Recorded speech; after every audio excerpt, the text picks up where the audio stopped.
Thank you Guruji, thank you so much. बहुत बहुत धन्यवाद गुरुजी, आपने इतने बड़े पैनल में बोलने का मौका दिया। और दिल की गहराई से मैं आप सभी लोगों का बहुत बहुत स्वागत करता हूँ, अभिनंदन करता हूँ और सभी को मेरा प्यार भरा नमस्कार। परमिशन है गुरुजी, मैं स्लाइड शेयर कर सकता हूँ? जी थैंक यू गुरुजी, बहुत बहुत धन्यवाद।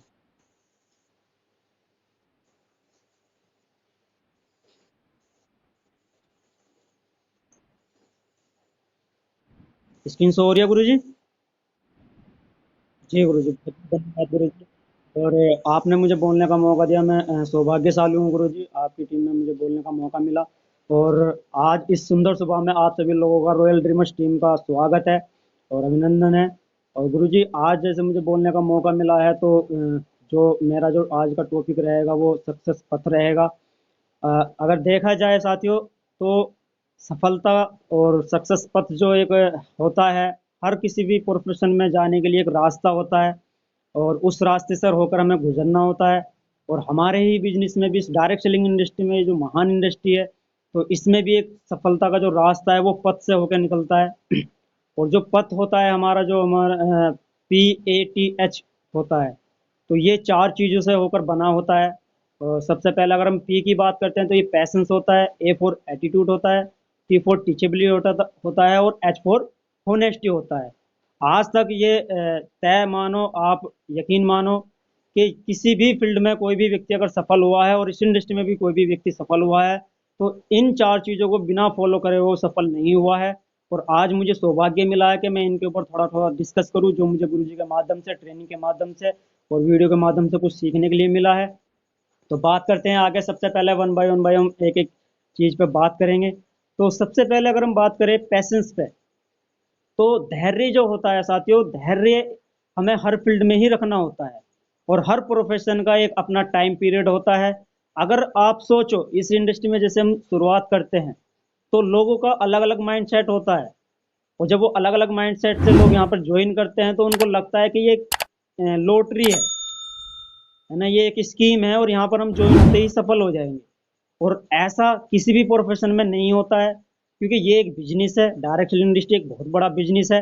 और इसमें भी वही समय लगता है जो हर व्यक्ति को किसी भी प्रोफेशन में लगता है।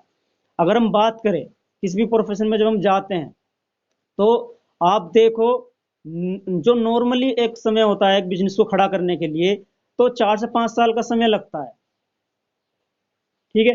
लेकिन जब इस बिजनेस में आते हैं तो हर व्यक्ति चाहता है कि आते ही मैं सफल हो जाऊं। तो ऐसा होना पॉसिबल नहीं है, क्योंकि आप देख पा रहे हो स्क्रीन के माध्यम से भी, अगर एक बीज होता है, अगर उस बीज को वृक्ष बनना है, एक पेड़ का आकार लेना है, तो उसमें भी एक समय लगता है।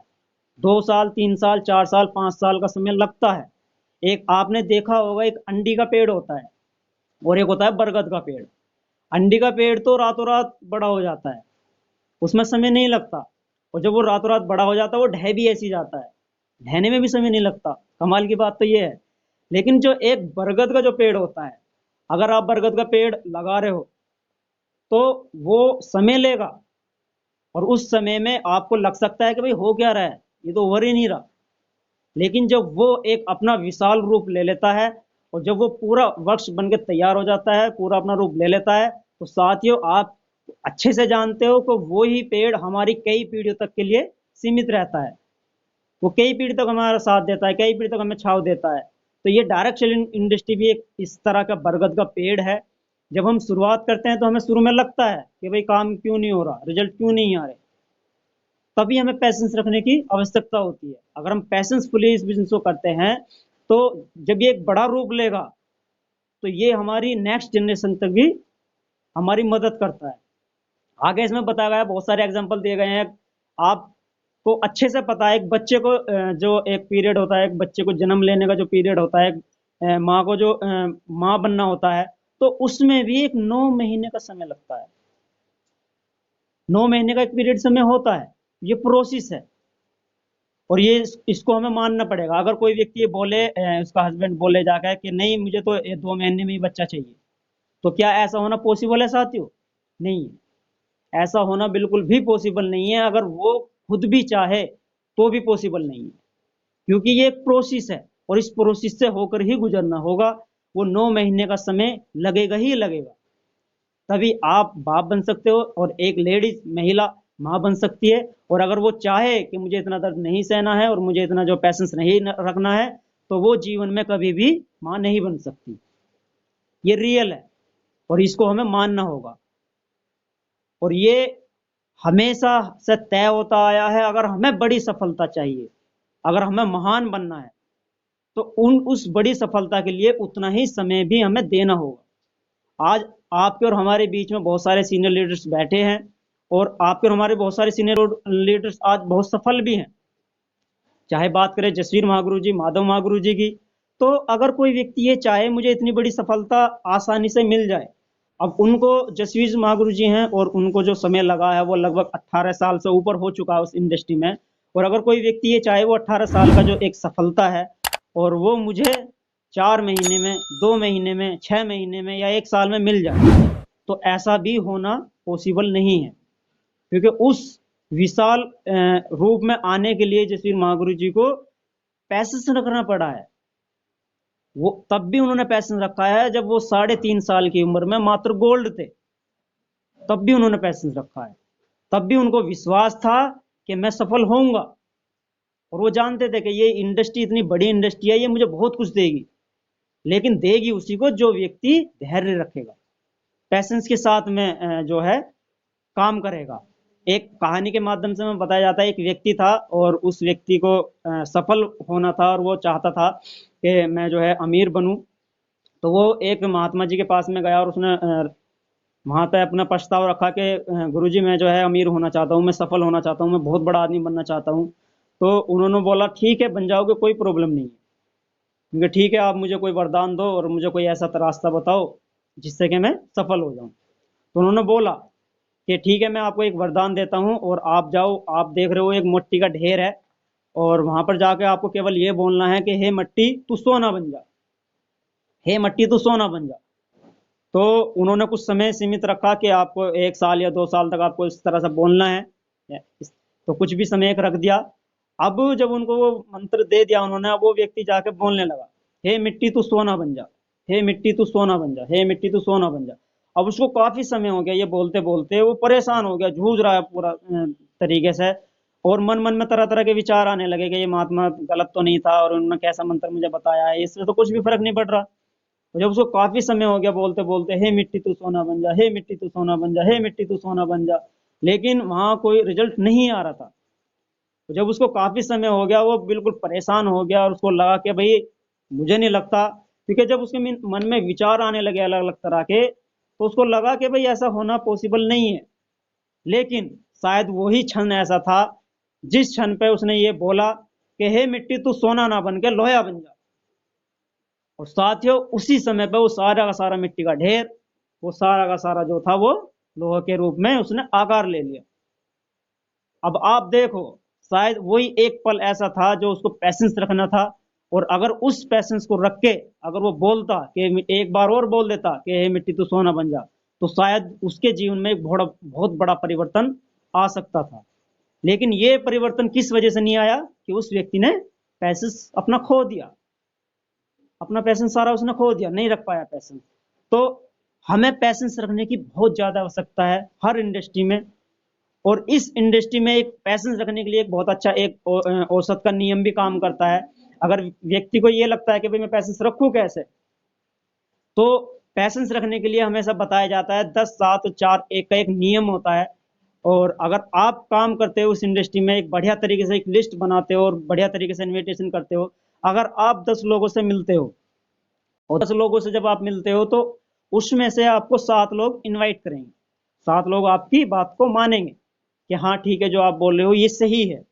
लेकिन उनमें से भी केवल 4 लोग ही आपको मिलने का टाइम देंगे, आपकी प्रेजेंटेशन सुनने का टाइम देंगे, और उनमें से भी केवल एक व्यक्ति आपके साथ में ज्वाइन होगा। तो इतना हमें पैसेंस रखना है। अब हमें ये पता चल चुका है 10 7 1 4 1 का एक नियम काम करता है, और ये हर फील्ड में काम करता है। तो इसी के अकॉर्डिंग हमें पैसेंस रखना पड़ेगा। हमें जब ये पता चल चुका है कि 10 लोगों को मिलने पर, 10 लोगों को कॉल करने पर एक व्यक्ति हमारे साथ में ज्वाइन करेगा, तो अगर हमें 10 लोगों को ज्वाइन कराना है, तो सिंपल सी बात है 100 लोगों से आप मिल सकते हैं, ये पैसेंस है। और ये भी एक तरह से आप ये मान सकते हो कि जब आप 100 लोगों से मिलोगे, तो इसमें भी आपको थोड़ा सा ये पैसेंस रखने की जरूरत है कि वो 10 लोग ये नहीं है वो शुरू के हों, कि आप शुरू के 10 लोगों से मिले और आपको लगा कि भाई 10 ज्वाइन होने चाहिए, नहीं। वो कोई भी हो सकते हैं, वो पहले भी हो सकते हैं, वो दूसरे भी हो सकते हैं, वो तीसरे भी हो सकते हैं, वो 90 नंबर भी हो सकता है, वो 100 नंबर भी हो सकता है। और यकीन मानो जब आप 90 लोगों से मिलोगे तो लास्ट के 10 लोग वो ज्वाइन करेंगे करेंगे, लेकिन करेंगे उसी व्यक्ति के साथ में जो 90 लोगों से मिलने के लिए तैयार होगा। 90 लोगों से मिलने के लिए उसको पैसेंस रखना होगा, उसके ही व्यक्ति के साथ में जो है इतना बड़ा मुकाम बन के तैयार होगा। और एक आगे एक एग्जाम्पल और अच्छे से दे रखा है, आप सभी लोग यहाँ पर जैसे बैठे हैं और हर व्यक्ति चाहता है एक नौकरी में सफल होना, तो नौकरी में भी व्यक्ति अगर सफल होना चाहे तो क्या लगता है वो तुरंत ही नौकरी में ज्वाइन हो जाता है? नहीं हो पाता। आप देखो एक व्यक्ति जब बच्चा जन्म लेता है उस समय से जब उसको 3 साल तो उसको पालने में लग जाते हैं, और उसके बाद में जब उसको स्कूल में हम बिठाते हैं तो 15 से 20 साल लगते हैं उसको पढ़ाई करने के लिए, और उसके बाद भी नौकरी लगे या ना लगे कोई गारंटी नहीं है। और किस चीज के लिए पैसेंस रखा उसने? 15 से 20 हजार, 40 हजार, 50 हजार तक की नौकरी पाने के लिए 15 से 20 साल का पैसेंस रखा, और उसके बाद कोई गारंटी नहीं होती। और ये हर व्यक्ति को पता है कि कोई गारंटी नहीं है नौकरी लगे ना लगे, लेकिन क्या एक माहौल मिला हुआ था, क्योंकि आसपास के लोग भी क्या कर रहे हैं, वही काम कर रहे हैं, और उसी चीज से हमें ये सीखने को मिलता है कि हमें यही चीज करनी चाहिए। तो ये चीजें माइंड प्रोग्रामिंग होती है, जैसा माहौल होता है वैसे हम माइंड प्रोग्रामिंग हो जाती है। और आप एक बिजनेसमैन को अगर जो रियलिटी बिजनेसमैन है उसको आप जाकर बोलो कि आपका 1 साल में बिजनेस नहीं खड़ा हुआ, तो अब आप क्या करोगे? उसको पता है कि 1 साल में बिजनेस में कुछ भी नहीं होता, 1 साल तो बिजनेस को संभालने में लगते हैं, सीखने के लिए लगते हैं, तो उसको पता है। तो हमारा भी साथियों यही माइंडसेट होना चाहिए, और मुझे यकीन है पूरा आपका बिल्कुल माइंडसेट यही है, तभी आप इस इंडस्ट्री में ज्वाइन हुए हैं।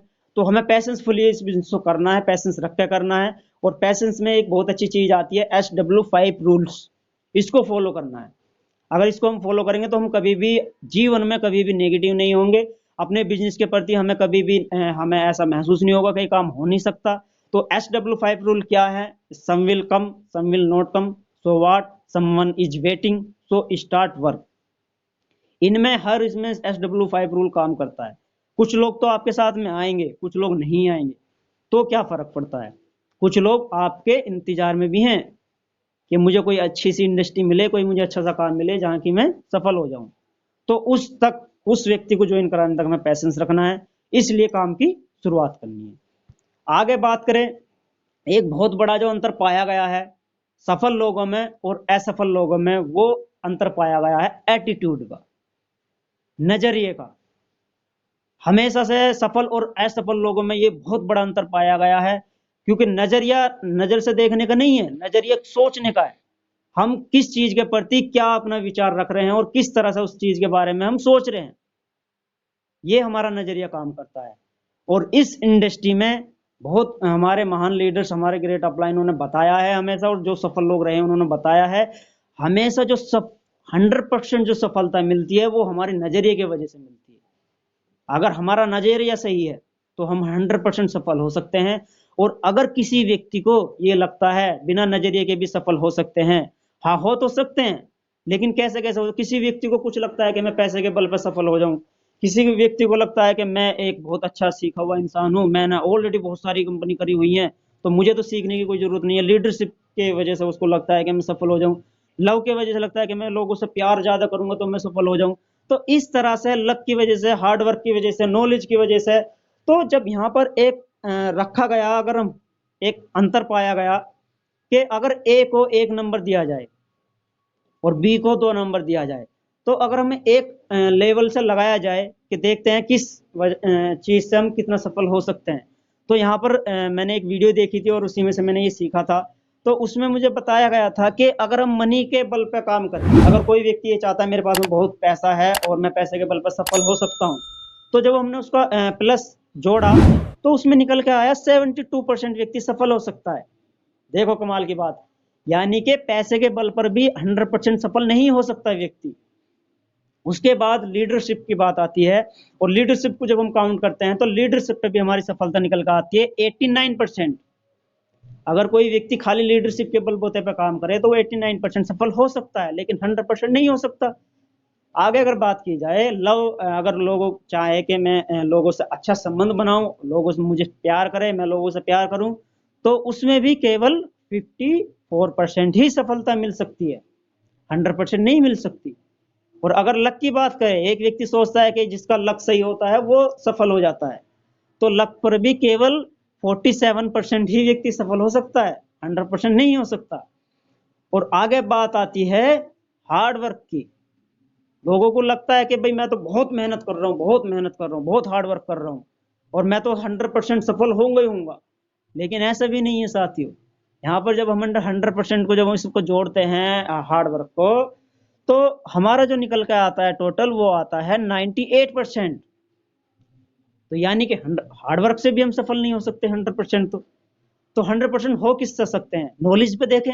नॉलेज पे जब आप बात आई, हर व्यक्ति चाहता है और नॉलेज बढ़ाना चाहता है और अच्छी चीज है, लेकिन हमारे जो सक्सेसफुल व्यक्ति हैं उन्होंने एक चीज बोली है कि नॉलेज को बढ़ाना अच्छी बात है, लेकिन उस पर इम्प्लीमेंट करना भी बहुत अच्छी बात है। अगर उस पर आप इम्प्लीमेंट नहीं करोगे, मान लेने की बात है आपको बीए का एग्जाम देना है और आपने बीए की बहुत अच्छी से तैयारी कर रखी है और आप भरपूर जानते हो उसके बारे में, हर क्वेश्चन का जवाब दे सकते हो, हर कोई भी कैसा भी क्वेश्चन आता है बिल्कुल आपके माइंड में हर क्वेश्चन का जवाब है, लेकिन अगर आप उसको पेपर पर ही उतार के ना आओ तो आपको रिजल्ट 0 ही मिलेगा, तो उसका भी कोई फायदा ही नहीं है।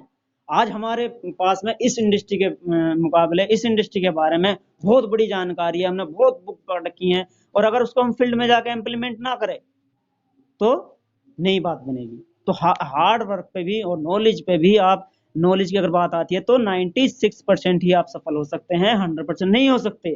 तो 100% कौन सी चीज हमें सफल बना सकती है? तो जब बात आती है एटीट्यूड की, नजरिए की, तो जब नजरिए को हम काउंट करते हैं तो साथियों नजरिया निकल के आता है हमारा 100%। क्योंकि ये नजरिया ही है लोगों को सफल बनाने का तरीका। लोग किस चीज के बारे में कैसा सोच रहे हैं, ये नजरिया ही है। हमारा किस चीज के प्रति कैसी हमारी सोच बन रही है, ये नजरिया ही है। तो नजरिए से आप और हम लोग 100% सफल हो सकते हैं, और मुझे यकीन है आप सभी लोग जो है नजरिया अपना पॉजिटिव रखेंगे। नजरिया हमेशा दो तरह से काम करता है, एक नेगेटिव और एक पॉजिटिव। और इसमें एक नीचे चीज, बहुत अच्छी चीज लिखी गई है, जीवन और कार्य के प्रति हमारा दृष्टिकोण ही हमारे जीवन को 100% सफलता बनाता है, 100% सफल बनाता है। तो दो तरह से कैसे काम करता है, एक नेगेटिव होता है, एक पॉजिटिव होता है। एक बार क्या हुआ साथियों, एक बहुत अच्छे एक मंदिर में 3 मजदूर काम कर रहे थे, और एक व्यक्ति ने उनसे पूछा, जो पहले व्यक्ति से पूछा कि आप क्या काम कर रहे हो, तो उन्होंने बोला तुझे दिख नहीं रहा, मैं पत्थर तोड़ रहा हूं, तू देख नहीं रहा मुझे? ठीक है। अगले से पूछा, दूसरे से पूछा कि आप क्या कर रहे हो, तो उसने बोला मैं अपनी जीवन रेखा चलाने के लिए काम कर रहा हूँ, अपना घर चलाना है इसलिए काम कर रहा हूँ, रोजी रोटी खानी है इसलिए काम कर रहा हूँ। ठीक है। तीसरे से पूछा कि आप क्या काम कर रहे हो, तो उसने बहुत सुंदर सा जवाब दिया कि सर मैं एक बहुत सुंदर सा कार्य कर रहा हूँ, एक धार्मिक मंदिर को बनाने के लिए उसमें मैं उसकी मदद कर रहा हूँ, निर्माण कर रहे हैं एक अच्छी चीज का। तो ये चीजें क्या तय करती है, नजरिया ही है हमारा, किस चीज के प्रति हम कैसा सोच रहे हैं। एक व्यक्ति तो केवल बोल रहा है मैं पत्थर तोड़ रहा हूँ, एक व्यक्ति बोल रहा है मैं अपनी रोजी रोटी चला रहा हूँ और अपना जीवन रेखा चलाने के लिए काम कर रहा हूँ, और एक व्यक्ति बोल रहा है हम एक बहुत धार्मिक चीज का और अच्छे मंदिर का एक निर्माण कर रहे हैं। तो ये चीजें हमारे फील्ड में भी फॉलो करती हैं। जब एक व्यक्ति फील्ड में निकलता है, एक लीडर फील्ड में निकलता है, तो वो क्या सोचता है कि आज चलते हैं किसी एक व्यक्ति को फंसाने के लिए, है, एक व्यक्ति को फंसा के आते हैं। एक लीडर का तो ये माइंडसेट हो सकता है, वो ऐसा सोच सकता है। दूसरा व्यक्ति ये सोच सकता है कि भाई मैं जा रहा हूं अपना 1000 का चेक बनाने के लिए, आज मैं फील्ड में निकला हूं, अपना 1000 का चेक मुझे बनाना है। तो एक ये सोच सकता है। लेकिन एक व्यक्ति जब निकलता है, एक लीडर जो निकलता है, एक रियल जो लीडर होता है, वो ये सोच के निकलता है कि मैं आज एक डायमंड ढूंढने जा रहा हूँ, मैं आज एक व्यक्ति के जीवन बदलने के रास्ते पर जा रहा हूँ। तो ये हमारी सफलता और असफलता तय करता है कि किस व्यक्ति के बारे में हमारी क्या माइंड प्रोग्रामिंग बन रही है, हमारा नजरिया कैसा बन रहा है। और बहुत सारे एग्जाम्पल साथ ही यहाँ पे दिए हुए हैं। तो कुछ ही एग्जाम्पल पे मैं बात करूंगा, हमेशा ये एग्जाम्पल सुनाए जाते हैं, टीचर ट्रेनिंग में भी सुनाए जाते हैं। तो एक बार मैं आपको सुनाता हूँ, ये कुछ एग्जाम्पल हैं। दो भाई तैयार होकर ऑफिस जा रहे थे, ये भी आपने सुन रखा है। दो बच्चों को अलग अलग कमरे में बंद कर दिया गया, ये भी शायद आपने सुन रखा है। तो एक खराब सड़क को देखकर लोगों का नजरिया, और बाटा कंपनी के दो सेल्समैन। तो कुछ एग्जाम्पल में बात करूंगा। सबसे पहले बात करते हैं ये खराब सड़क को देखने का लोगों का नजरिया। एक बार क्या हुआ, दो लोग बाइक पे जा रहे थे और वो एक ऐसी सड़क पर पहुंचे जहां बहुत सारे गड्ढे थे। तो पहले व्यक्ति का जो नजरिया था वो क्या था, वो नेगेटिव था। तो उसने बिल्कुल शुरुआत में ही उस सड़क पे जाते ही गाली बकना शुरू कर दिया। सबसे पहले समय खराब है, ये है वो है। और उसके बाद में सरकार को गाली देनी शुरू कर दी कि कैसी सरकार है, कैसी मतलब जो है मतलब सड़क नहीं बना पा रही है। फिर उसके बाद में अपने साथी को गाली देने लगा, तू कैसी सड़क पर मुझे लेकर आया है, मेरा टाइम बर्बाद करा रहा है और इतनी खराब सड़क पर लेकर आया है ना। तो ये क्या है, बिल्कुल गाली बकता जा रहा है, उसका नेगेटिव बिल्कुल नजरिया। लेकिन जो दूसरा व्यक्ति था, जो पॉजिटिव होता है और हर परिस्थिति में भी वो पॉजिटिविटी ढूंढ लेता है, उसने ढूंढा कि भाई देख मेरी बात सुन, ये खराब सड़क है नु, हाँ। तो सबसे पहली अच्छी बात तो ये है कि इस सड़क पर अगर हम जाएंगे तो हमें नींद नहीं आएगी। दूसरी बात, इस सड़क पर ट्रैफिक ज्यादा नहीं होगा। तो सिंपल सी बात है, ट्रैफिक ज्यादा नहीं होगा तो हमारा एक्सीडेंट भी नहीं होगा। तीसरी बात, अगर हम इस सड़क पर जाएंगे तो सिंपल सी बात है, इसमें गड्ढे हैं नु, हाँ। और गड्ढे हैं तो हो सकता है हमारी बाइक पंचर हो जाए नु, हाँ। अगर पंचर हो जाए तो हो सकता है हम किसी के पास में जाके पंचर लगवाए और उसकी हमारी वजह से उसकी दाल रोटी का जुगाड़ हो जाए। तो साथियों यही है नजरिया। एक व्यक्ति कैसी परिस्थिति में क्या सोच रहा है और एक व्यक्ति कैसी परिस्थिति में क्या सोच रहा है। जो पॉजिटिव होता है वो हर खराब परिस्थिति में, हर नेगेटिव परिस्थिति में हमेशा पॉजिटिविटी ढूंढ लेता है। और जो नेगेटिव होता है, घोर नेगेटिव होता है, वो हर परिस्थिति में नेगेटिव ढूंढ लेता है। तो एक बार क्या हुआ, एक बाटा कंपनी के मैन जो थे, उनके जो ओनर थे, उन्होंने दो सेल्समैन को जो है साउथ अफ्रीका एक सर्वे के लिए भेजा कि आप जाओ और वहां पर जाकर जो है आप देखो कि वहां क्या सर्वे है और हमारा जूता कैसा बिकेगा। तो पहला जो व्यक्ति गया, उसने जाके सर्वे किया और उसने जाके सर्वे करके और ये रिपोर्ट भेजी। वहां पर जाके देखा तो वहां सब नंगे पैर, वहां किसी के हाथ में पैर में कोई जूता नहीं था। तो उसने रिपोर्ट करी कि सर आपने कैसी जगह मुझे भेज दिया और मेरा टाइम वेस्ट करा दिया, और आपने ऐसी जगह क्यों चुनी। यहाँ तो कोई भी व्यक्ति जूता नहीं पहन रहा, यहाँ तो हमारा बिल्कुल बिजनेस ठप हो जाएगा। यहाँ तो किसी को पता ही नहीं है जूते पहनने के बारे में भी, यहाँ हमारा बिजनेस चलने वाला नहीं है। क्योंकि ठीक है, आप वापिस आ जाओ। तो पहला जो है सेल्समैन वापिस आ जाता है। अब दूसरे को भेजा गया कुछ महीने बाद और जब दूसरे को भेजा तो उसकी रिपोर्ट आई और उसने जाकर देखा तो यहाँ पर उसने देखा कि यहाँ कोई जूते पहनना नहीं जानता है। तो उससे पूछा कि हाँ बताओ टाइगर, क्या रिपोर्ट है। तो उसने कहा सर आपने तो मुझे बहुत अच्छी जगह भेजा है। देखो उसका नजरिया पॉजिटिव, बिल्कुल घोर पॉजिटिव। मुझे आपने बहुत अच्छी जगह भेजा है और आप यकीन मानो कि अगर यहाँ पर हम एक जोड़ी जूता गिफ्ट कर दें तो हमारी सेल्स में ये छोड़ो कि बिकेंगे, ये बोलो हमें बेचने की जरूरत नहीं पड़ेगी, लोग खरीदने के लिए बिल्कुल तैयार है।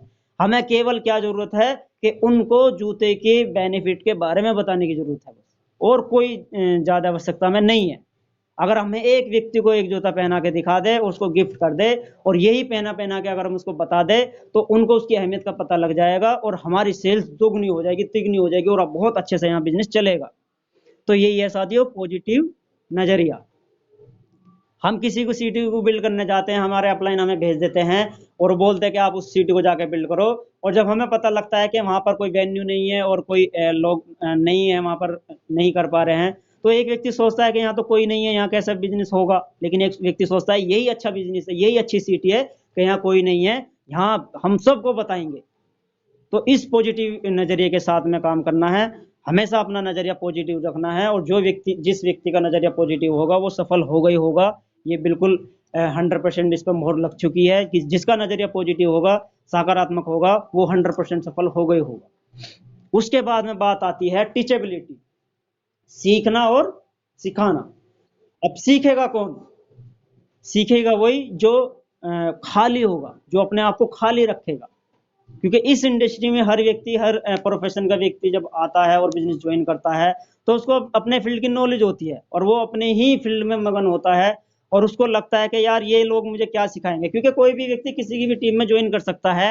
एक एक का अपलाइन एक 10 साल का जो बच्चा भी हो सकता है, 15 साल का बच्चा भी हो सकता है, एक साल 60 साल के व्यक्ति का, और एक 60 साल का भी अपलाइन बन सकता है। तो ये हमें तय नहीं होता, क्योंकि यहाँ जो व्यक्ति ज्वाइन होता है वो बाई चांस होता है, उसको पता ही नहीं होता किसकी टीम में ज्वाइन हो रहा है।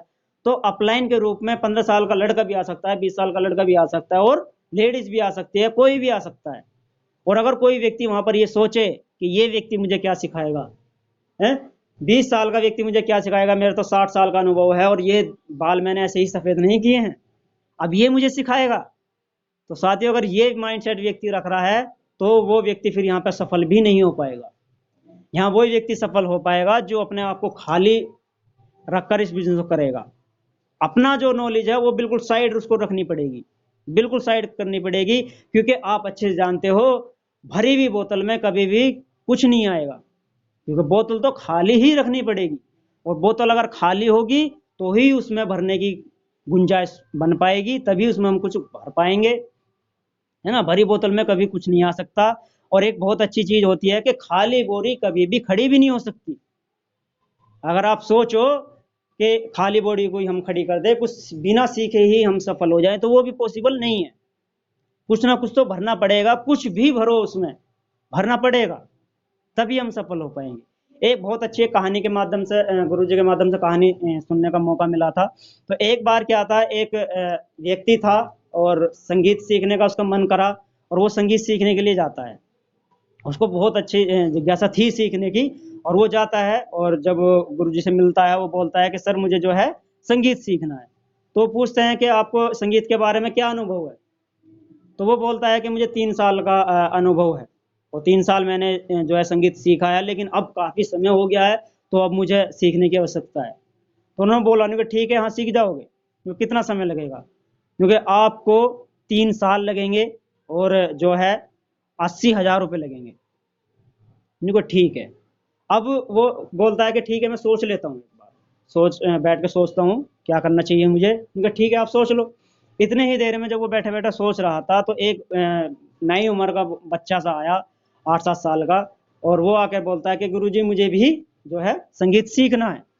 मैं बोला ठीक है सीख सकते हो, क्या अनुभव है आपको इसके संगीत के बारे में। वो बोला मुझे कुछ नहीं पता, मैं कुछ नहीं जानता इस संगीत के बारे में, मैं बिल्कुल जीरो से सीखूंगा।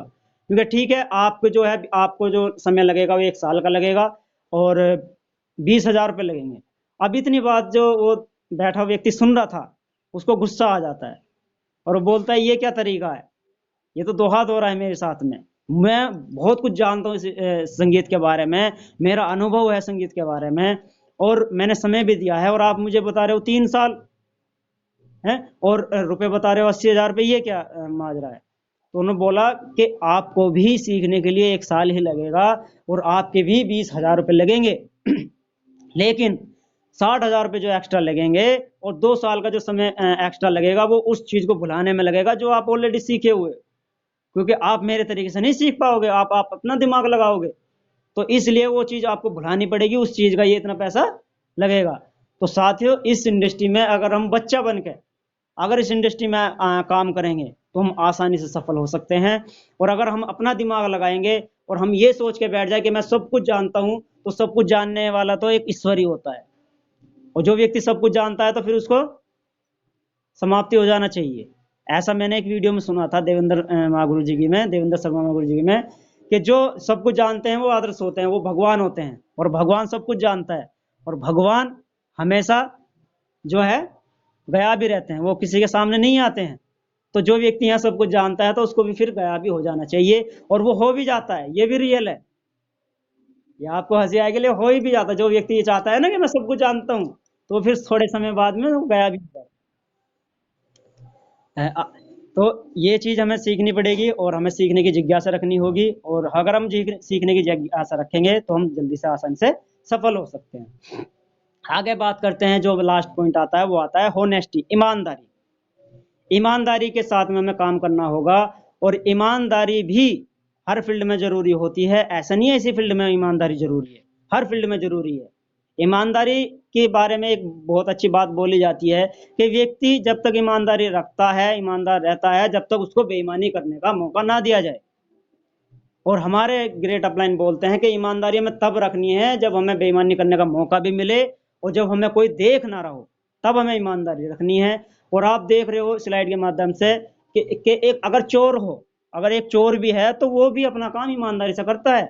अगर दो लोग चोरी करने जाए और एक व्यक्ति को भागना पड़े और दूसरा को जो रहना पड़े, तो वो सारा सामान उस व्यक्ति को देके बोल देता है कि तू जा, मैं बाद में आ जाऊंगा। उस व्यक्ति के प्रति भी उसको ईमानदार रहना पड़ता है। देखो, चोरी अच्छी चीज नहीं है लेकिन बुरी चीज है, लेकिन उसमें भी ईमानदारी काम करती है ना। कोई भी ईश्वर भूखा रहने, एक बहुत अच्छी चीज इसमें लिखी हुई है, कोई भी ईश्वर भूखा रहने के लिए नहीं बोलता, वह केवल संकल्प शक्ति बढ़ाने के लिए व्रत व रोजा रखवाते हैं। किसी भी समाज में आप जाओगे तो उसमें व्रत रखने का जो एक नियम होता है, वो ही चीज हमारी ईमानदारी तय करने के लिए, हमारा दृढ़ संकल्प तय करने के लिए चीज होती है वे। क्योंकि एक व्यक्ति जब व्रत रखता है, एक व्यक्ति जब रोजा रखता है, तो उस समय उस व्यक्ति को किसी के प्रति ईमानदार रहने की जरूरत नहीं है, खुद के प्रति ईमानदार रखने की जरूरत होती है। क्योंकि जब उसे भूख लगती है और उसको पता होता है कि मैंने व्रत रखा हुआ है और जब भूख लगेगी, तो उसको उस समय पे ईमानदार रहना होता है। और वो रहता है, एक व्यक्ति रहता है, एक व्यक्ति नहीं रहता है, लेकिन जो रहता है उसको उसका रिवार्ड मिलता है कि नहीं। उसको जब भूख लगती है, उसको पता है कि फ्रिज में आज बहुत अच्छी मिठाई रखी है और उसे भूख लग रही है और उसको पता है मैंने व्रत रखा है, तो तब उसको ईमानदार रहना होता है। और इसी वजह से वो सफल हो जाता है अपने व्रत में, अपने रोजे में, वो इन सारी चीजों फॉलो करने के बाद, है ना। ईमानदारी बात आती है कि ईमानदारी तो रखनी चाहिए, लेकिन ईमानदारी हमें किन चीजों के प्रति रखनी चाहिए, ये सबसे बड़ा सवाल आता है। तो साथियों, सबसे पहले बात जो आती है ईमानदारी रखने के लिए, वो आती है कंपनी के प्रति। जिस इंडस्ट्री में हमने चुना है, जिस इंडस्ट्री को हमने चुना है और जिस कंपनी में आज हम हैं, तो उस कंपनी के प्रति हमें जो है ईमानदार रहना होगा। उसकी जो भी नॉलेज है वो आप लो, लेकिन उसके प्रति हमें ईमानदारी से काम करना होगा। एक व्यक्ति उछल कूद अगर कर रहा है, तो वो व्यक्ति बताओ आप मुझे क्या सफल होगा। अगर वो मान के चलो उसने कोई प्रोफेशन चुना और उसके प्रति ईमानदार नहीं है, और वो फिर दूसरा प्रोफेशन चुन रहा है, फिर तीसरा चुन रहा है, फिर चौथा चुन रहा है, तो कहाँ व्यक्ति सफल होगा? कहीं भी नहीं हो पाएगा। तो इसलिए जिस इंडस्ट्री में हम हैं, जिस कंपनी में हम हैं, ये इंडस्ट्री इतनी बड़ी महान इंडस्ट्री है, ये कंपनी इतनी महान कंपनी है, शेप्स ऑफ जो हमारी संस्था है, आज देखो वर्ल्ड में नंबर 1 पे आती है ना। एथिक्स के मामले में, प्रोडक्ट्स के मामले में, बिल्कुल हर चीज के मामले में। कंपनी के 5 डायरेक्टर की बात करें, मैनेजमेंट की बात करें, इतना सुंदर मैनेजमेंट है। आप अगर आज ही आप मैनेजमेंट की जब बात आती है, अगर आज आप एक ऑर्डर करो अमेजोन पे, एक ऑर्डर करो फ्लिपकार्ट पे, और एक ऑर्डर करो शेप शॉप पे, तो साथियों सबसे पहले जो ऑर्डर पहुंचाएगी वो हमारी शेप शॉप पहुंचाएगी। इतना अच्छा मैनेजमेंट है। तो इसके प्रति हमें ईमानदारी रखने की जरूरत है। ईमानदारी रखने की हमें जरूरत है प्रोडक्ट के प्रति। हमारे जो प्रोडक्ट हैं, इतने सुंदर सुंदर प्रोडक्ट हैं, इतने दमदार दमदार प्रोडक्ट हैं, आज इतनी बड़ी बड़ी इंडस्ट्री आज हमारे साथ में टाई अप हो रही है, तो इस पे हमें गर्व होना चाहिए, है ना। आचार्य श्री श्री रविशंकर जी की इंडस्ट्री है, श्री श्री तत्वा करके, आज वो ऐसे ऐसी व्यक्ति हमारे साथ में हमारी सपोर्ट बन के खड़े हैं, तो हमें उनके प्रति ईमानदार रखनी पड़ेगी, है ना। बहुत अच्छे अच्छे सुंदर सुंदर प्रोडक्ट हैं, जैसे भगवत गीता, संपूर्ण हनुमान और नोनी, और इतने सुंदर सुंदर प्रोडक्ट हैं। इनके प्रति हमें ईमानदारी रखने की जरूरत होगी और रखनी पड़ेगी, वही व्यक्ति सफल होगा। आगे बात आती है ईमानदारी रखनी पड़ेगी हमें सिस्टम के प्रति। हमारा जो सक्सेस सपोर्ट सिस्टम है, इतना सुंदर सक्सेस सपोर्ट सिस्टम है, सबसे ज्यादा अचीवर, सबसे ज्यादा ग्रेट डायमंड लीडर, और सबसे ज्यादा एथिक्स पे जो जोर दिया जाता है, वो सक्सेस सपोर्ट सिस्टम पे ही दिया जाता है। तो सक्सेस सपोर्ट सिस्टम के प्रति हमें ईमानदार रहना होगा। जो भी सिस्टम बोल रहा है वो चीज हमें करनी होगी। अगर हम सिस्टम के मुकाबले चलेंगे तो सिस्टम हमें जो है सफल बनाएगा ही बनाएगा। एक बहुत अच्छी चीज बोलते हैं महागुरु जी कि अगर हम सिस्टम को राजा बनाएं, सिस्टम को हम राजा मान के चलते हैं, तो सिस्टम हमें महाराजा बनाता है। क्योंकि जो चीज सिस्टम के प्रति चीज है, अगर उसको हम फॉलो करते जाएंगे तो हमारी सफलता तय है। हर फील्ड में एक सिस्टम काम करता है। सिस्टम के ऊपर बहुत हमारे ग्रेट लीडर हैं, अमन शर्मा जी, बहुत अच्छी एक ट्रेनिंग उन्होंने की थी सिस्टम के ऊपर। आप सभी लोग उसके जो है साक्षी बने थे। तो सिस्टम हमेशा काम करता है और सिस्टम के प्रति हमें ईमानदार रहना होगा। और उसके बाद में सिस्टम के बाद जो बात आती है, ईमानदारी रखनी पड़ेगी हमें खुद के प्रति। अगर ये सारी चीज बेस्ट हैं और हम अगर बेस्ट नहीं है, तो हम सफल नहीं हो पाएंगे। क्योंकि हमें खुद के प्रति ईमानदारी रखनी पड़ेगी। अगर अपलाइन हमें कुछ बोल रहे हैं, अपलाइन के प्रति भी हमें ईमानदारी रखनी पड़ेगी। ये तो अपलाइन, अगर जब अपलाइन की बात आती है तो साथियों हमारे जो अपलाइन है इतने दमदार अपलाइन है, इतने ग्रेटफुल अपलाइन है, उसमें चाहे किसी भी लीडर की बात आए, अगर मैं पर्सनल अपने लेवल पे बात करूं, चाहे बात आए राजन चौधरी जी की, प्रमोद जी की, निखिल जी की और पारस भड़ाना जी की, मुझे बड़ा गर्व होता है जब मैं पारस जी का नाम लेता हूं। हमेशा से मैं उनसे सीखते ही आया हूं और हमेशा से मैं उनके प्रति ईमानदार रहा हूं, और कोई भी चीज उन्होंने बोली है तो हमेशा वो करके दिखाई है, और हमेशा जुनूनी रूप में रहते हैं, और हमेशा ये जुनून जुनून जो मेरे अंदर आया वो उन्हीं की बदौलत आया है, और उनसे हमेशा सीखा है। चाहे बात करो पवन सर की, चाहे बात करो ज्ञानेंद्र महागुरु जी की, चाहे बात करो संदीप महागुरु जी की, और उसके बाद चाहे बात करो सुरजीत महागुरु जी की, हमेशा से इतने ग्रेट ग्रेट अपलाइन हमें मिले हैं साथियों, मतलब उंगली रखने की भी हमें इनके अंदर कमी नहीं होती है। और अगर हम अपलाइन के प्रति ईमानदार रहेंगे तो साथियों ये हकीकत है कि हमें सफलता 100% मिलेगी ही मिलेगी। हमेशा जो अपलाइन बोल रहे हैं वो करना ही चाहिए। अपलाइन हमेशा हमारा बुरा नहीं सोच सकता, अपलाइन हमेशा हमारा हमारा अच्छे ही सोचेंगे, है ना। अपलाइन हमारा हमेशा अच्छे ही सोचेंगे, क्योंकि वो हमारे जैसे एक बच्चे के माँ बाप होते हैं, इस तरह से वो हमें बच्चे की तरह पालते हैं। और माँ बाप क्या लगता है, बच्चे का कभी बुरा सोचेंगे? नहीं सोचेंगे। कोई भी चीज अगर वो बोल रहे हैं वो तो उसमें अच्छा ही है। हमेशा संदीप महागुरु जी बोलते हैं, अगर सुरजीत महागुरु जी मुझे बोले कि इस बिल्डिंग से छलांग लगानी है तो मैं लगा दूंगा। क्यों लगा दूंगा? क्योंकि उस बिल्डिंग के छलांग लगाने में भी कोई ना कोई अच्छाई छुपी हुई है, इसलिए मैं छलांग लगा दूंगा। तो इतनी गहराई से हमें जो है एक ईमानदार रहना पड़ेगा अपलाइन के प्रति। और अगर बिल्कुल हमारा भी 100% हमेशा कमिटमेंट रहा है, सुरजीत गुरु जी की बात करो, संदीप महागुरु जी की बात करो, कभी भी कोई भी अपलाइन, हमारे सीनियर अपलाइन अगर किसी चीज को बोले तो हमने कभी इफ बट नहीं लगाया है कि इसमें क्या हो सकता है, क्या नहीं हो सकता। अगर बोल दिया तो बिल्कुल वो करना ही है, क्योंकि उसमें कोई ना कोई अच्छाई छुपी हुई है, क्योंकि वो बहुत दूर तक का देख रहे हैं, हमें हमें इतना नहीं पता, क्योंकि हमारी शुरुआत है। वो हमसे पहले इस इंडस्ट्री में, हमसे पहले इस बिजनेस में, और हमसे ज्यादा लोगों को जानते हैं। तो इस चीज के प्रति हमें ईमानदार रहना पड़ेगा, क्योंकि हमसे ज्यादा जानते हैं। और खुद के प्रति ईमानदार रहना पड़ेगा। अगर कोई चीज, अगर अपलाइन कुछ बोल रहे हैं इस काम को करना है और वो काम मुझे करना है तो करना है, और अगर मैं फोन पे पड़े पड़े ये बोल रहा हूँ कि हो गया ये काम और मैं मतलब इधर हूँ उधर हूँ, तो आप समझ सकते हो मतलब बहानेबाजी नहीं चलेगी। हमेशा एट स्टेप ट्रेनिंग में बोला जाता है कि बहाना जो होता है, बहाने में से दो चीजों को चुनना होता है, या तो बहाना चुनो या फिर आप पैसा चुनो। तो जो व्यक्ति बहाना चुनता है और जो चुनता ही रहता है बहाना, तो वो हमेशा पैसे तक नहीं पहुंच पाता है। और जो व्यक्ति पैसे तक पहुंच पाता है वो बहाना नहीं चुनता है, वही व्यक्ति सफल होता है जो बहाने नहीं बनाता है। किसी चीज के भी प्रति, खुद के प्रति सबसे पहले ईमानदार हमें रहना पड़ेगा। और अगर हम ईमानदार खुद के प्रति रहेंगे, कोई भी चीज हमें अगर करनी है उसके प्रति ईमानदार रहेंगे, तो हर व्यक्ति 100% सफल होगा ही होगा। ये हमेशा से हमने फॉलो किया है, और हम तो बिल्कुल, मैं तो इसको फॉलो करूंगा। और ये कुछ चीजें थी ग्रेट गुरुजी जो मैंने इस बिजनेस से सीखी हैं, और ग्रेट महागुरु जी के माध्यम से सीखी हैं, वीडियो के माध्यम से सीखी हैं। और इनमें से कोई भी चीज मेरी अपनी नहीं थी, सब सिस्टम की थी। लेकिन हाँ, बोलने वाला मैं था आज। तो अगर कोई भी चीज आपको, किसी भी व्यक्ति को हर्ट करी हो, तो मैं छोटा भाई समझ कर मुझे माफ करना। मेरा ऐसा कोई मेरा ऐसा कोई वो था ही नहीं कि मैं आपको हर्ट करूं। तो ये कुछ चीजें थी जो मेरे माध्यम से बोली गई हैं, और ये कुछ सिस्टम की चीजें हैं। जो भी कोई भी चीज आपको अच्छी लगी हो तो आप उसको अपने जीवन में अमल कर सकते हैं, और इन चीजों को करके हर व्यक्ति सफल हुआ है, और इन्हीं चीजों को करके हम भी सफल हो सकते हैं।